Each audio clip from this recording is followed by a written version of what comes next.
আসসালামু আলাইকুম। সংবাদে আপনাদের সবাইকে স্বাগত জানাচ্ছি। আমি ফিরোজ তোহা। শুরুতেই আরবে কেবলস সংবাদ শিরোনাম। শুরুতেই জানিয়ে দিব এই মুহূর্তের সর্বশেষ গুরুত্বপূর্ণ আপডেট বাংলা সংবাদ। নথিপত্র না দেখেই বাতিল ঘোষণা জামাত প্রার্থীর মনোনয়নপত্র। কুড়িগ্রাম ৩ আসনে জামাতে ইসলামীর মনোনীত প্রার্থী ব্যারিস্টার মাহবুবুল আলম সালেহীর মনোনয়নপত্র বাতিল হয়েছে। যাচাই বাছাই শেষে জেলা রিটার্নিং কর্মকর্তা ও জেলা প্রশাসক অন্নপূর্ণা দেবনাথ রোববার এ সিদ্ধান্ত জানালেও প্রয়োজনীয় নথিপত্র আমলে নেওয়া হয়নি বলে অভিযোগ উঠেছে। এরপর থাকবে বিদেশি বিশেষজ্ঞ দিয়ে সালমান আনিসুলের ফোনালাপ পরীক্ষার আবেদন খারিজ। জুলাই বিপ্লবে ছাত্র জনতাকে হত্যার লক্ষ্যে কারফিউ জারি ও উস্কানি দেওয়ার অভিযোগে সাবেক আইনমন্ত্রী আনিসুল হক এবং তৎকালীন প্রধানমন্ত্রীর শিল্প ও বিনিয়োগ উপদেষ্টা সালমান এফ রহমানের ফোনালাপের রেকর্ড পরীক্ষার আবেদন খারিজ করে দিয়েছে আন্তর্জাতিক অপরাধ ট্রাইব্যুনাল।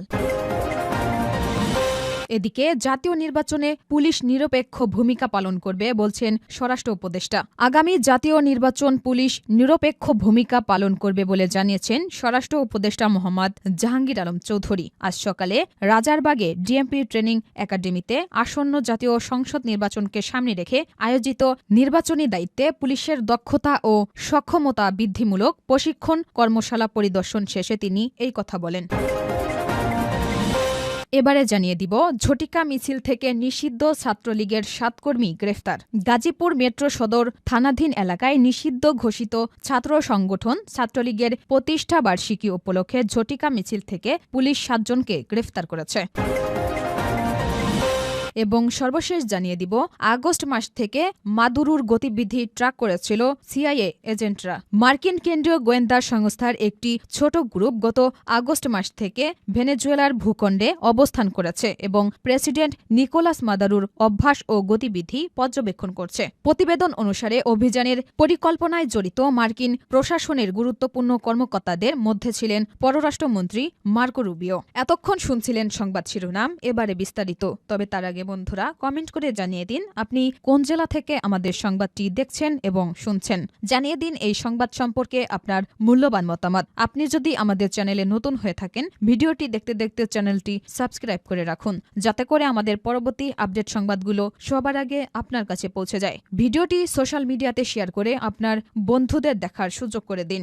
গাজা যুদ্ধে আপনি যদি ফিলিস্তিনি শিশুদের ভালোবেসে থাকেন কমেন্টে ইয়েস লিখে আমাদের জানিয়ে দিন। এবারে বিস্তারিত।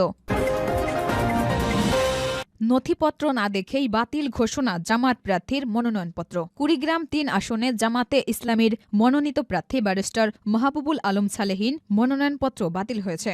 যাচাই বাছাই শেষে জেলা রিটার্নিং কর্মকর্তা ও জেলা প্রশাসক অন্নপূর্ণা দেবনাথ রোববার এ সিদ্ধান্ত জানালে প্রয়োজনীয় নথিপত্র আমলে নেওয়া হয়নি বলে অভিযোগ উঠেছে। জেলা রিটার্নিং অফিস সূত্রে জানা যায় শুক্রবার দ্বৈত নাগরিকত্ব সংক্রান্ত অভিযোগের কারণে যাচাই বাছাইয়ের সময় ব্যারিস্টার সালেহীর মনোনয়নপত্র স্থগিত করা হয়। পরে প্রয়োজনীয় কাগজপত্র জমা দেওয়ার জন্য নির্দিষ্ট সময় নির্ধারণ করে দেওয়া হয়। সেই হিসেবে রোববার বিকেলে নির্ধারিত সময়ের মধ্যে প্রয়োজনীয় কাগজপত্র সহ রিটার্নিং কর্মকর্তার কার্যালয়ে উপস্থিত হন জামাত প্রার্থী ব্যারিস্টার সালেহী। কিন্তু জমা দেওয়া কাগজপত্র না দেখেই জেলা প্রশাসক তার মনোনয়নপত্র বাতিলের ঘোষণা দিয়ে তড়িঘড়ি করে সভাকক্ষ ত্যাগ করেন। এ সময় সভাকক্ষে উপস্থিত প্রার্থী ও তার সমর্থকরা কাগজপত্র যাচাইয়ের সুযোগ দেওয়ার অনুরোধ জানালেও কোনো সাড়া পায়নি তারা। এতে সভাকক্ষে হট্টগোল তৈরি হয়। পরে জেলা প্রশাসকের কার্যালয়ের সামনে প্রায় ২ থেকে ২৫০ জামাত নেতাকর্মী বিক্ষোভ করেন। ঘটনার প্রতিক্রিয়ায় ব্যারিস্টার সালেহী সাংবাদিকদের বলেন, রোববার দুপুরে জেলা প্রশাসক আমাকে কাগজপত্র নিয়ে ডেকেছিলেন, কিন্তু সেগুলো উপস্থাপনের যথাযথ সুযোগ না দিয়েই মনগড়াভাবে আমার মনোনয়নপত্র বাতিল করেন তিনি। এটি চাপ প্রয়োগ কিংবা কোনো বিশেষ এজেন্ডা বাস্তবায়নের অংশ বলেই মনে হচ্ছে। বিদেশি বিশেষজ্ঞ দিয়ে সালমান আনিসুলের ফোনালাপ পরীক্ষার আবেদন খারিজ।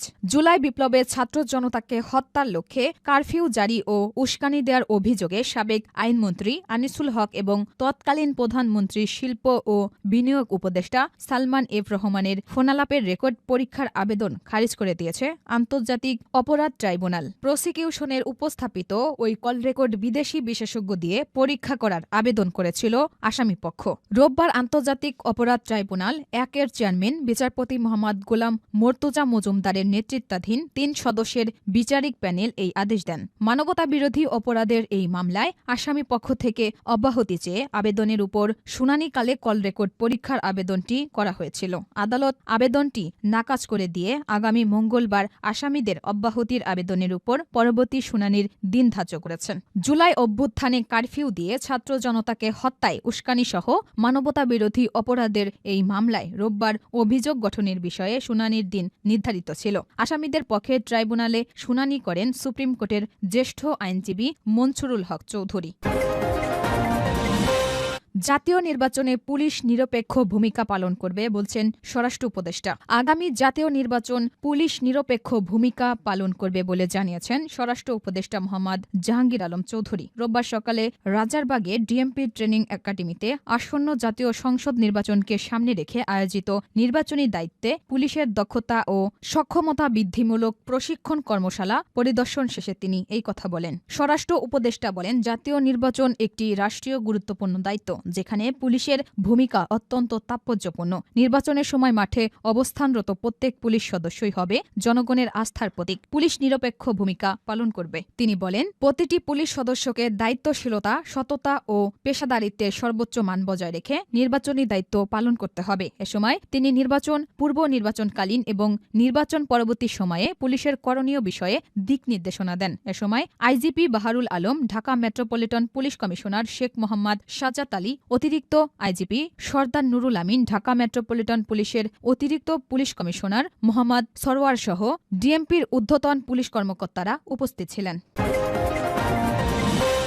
ঝটিকা মিছিল থেকে নিষিদ্ধ ছাত্রলীগের ৭ কর্মী গ্রেফতার। গাজীপুর মেট্রো সদর থানাধীন এলাকায় নিষিদ্ধ ঘোষিত ছাত্র সংগঠন ছাত্রলীগের প্রতিষ্ঠা বার্ষিকী উপলক্ষে ঝটিকা মিছিল থেকে পুলিশ ৭ জনকে গ্রেফতার করেছে। সদর মেট্রো থানার অফিসার ইনচার্জ মোহাম্মদ আমিনুল ইসলাম জানান, নিষিদ্ধ সংগঠন ছাত্রলীগের নেতা রবিন সর্দারের নেতৃত্বে মিছিলের প্রস্তুতি এবং ফেসবুকে লাইভ সম্প্রচারের তথ্য পাওয়ার সঙ্গে সঙ্গেই পুলিশ তাৎক্ষণিক ব্যবস্থা নেয়। তিনি জানান, তার নেতৃত্বে এসআই কায়সার, এসআই কাজল সহ ফোর্সের সকলকে নিয়ে সদর মেট্রো থানাধীন শিববাড়ি এলাকার একটি গলিতে অভিযান পরিচালনা করে। পরে মিছিলকারীদেরকে আটক করে থানায় নিয়ে আসেন তারা। তবে রবিন সর্দারকে পুলিশ গ্রেফতার করতে পারেনি। ওসি মোহাম্মদ আমিনুল ইসলাম আরও জানিয়েছেন, গ্রেপ্তারকৃতদের বিরুদ্ধে আইনানুগ ব্যবস্থা প্রক্রিয়াধীন এবং এ ঘটনায় জড়িত অন্যান্যদের শনাক্ত ও গ্রেফতারের জন্য অভিযান অব্যাহত রয়েছে। তিনি নিশ্চিত করেছেন, মহানগরের আইনশৃঙ্খলা রক্ষা ও শান্তিপূর্ণ পরিবেশ বজায় রাখতে পুলিশ সর্বোচ্চ সতর্ক